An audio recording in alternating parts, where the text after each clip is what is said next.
my nieces, my nephews, and ang mga pinsan for teaching us how to swim. So, very effective ang yung strategy, no? So, yung ginabuhat kay iyawing each siya dyan sa lalong hangtod, syempre, our survival instincts would kick in, and finally, nakatuon na pud mi mo lang, oy. So, most of all, Papa loved his family. So, I guess Mama already mentioned it. He was a loyal and devoted family man to Mama and to us, his children. So, as a father, he was not the lovey-dovey kind na kanang mag-ingon, I love you. So, murag manimbawat yun yung balibuan na mag-ganaan ay mag-hug-hug ni siya. Pero, he was a man who found, what he couldn't express in words, he more than made up for in his actions. So Papa served us, his family, untiringly and unceasingly. So yun nga, for almost 2 decades, hatid sundo jud mi niya from school to bahay. And then, every afternoon, I would remember na I would look forward jud to his coming home. Kaya na dyan na siya dala na init na pan, or binignit, halo-halo, turon.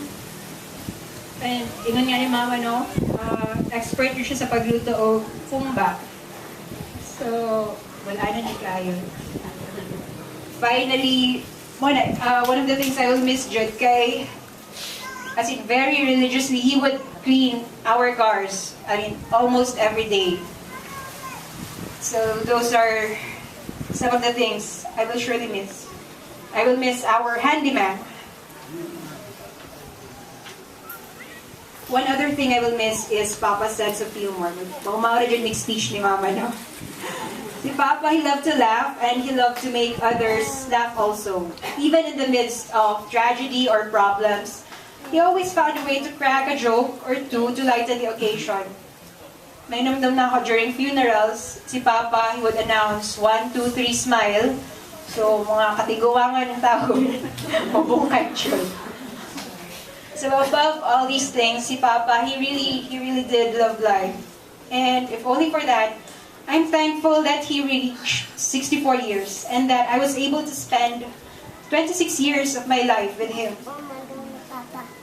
In closing, he may not have been the perfect husband or father.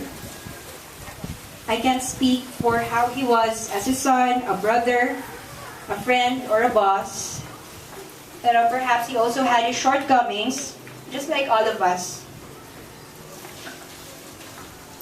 But he really did do his best. And I guess for that, he's vindicated. And really, that's more than I can ask for in a father. So to God, I thank you for giving Papa 64 fruitful years on earth to spend with us. And to Papa, if ever you're here, salamat. Salamat pa kaisa rin ko sa imong mga natabangan. So bisan pag kabalo ka na di ko mo bayad, imo kong ginapautang og kwarta. So thank you for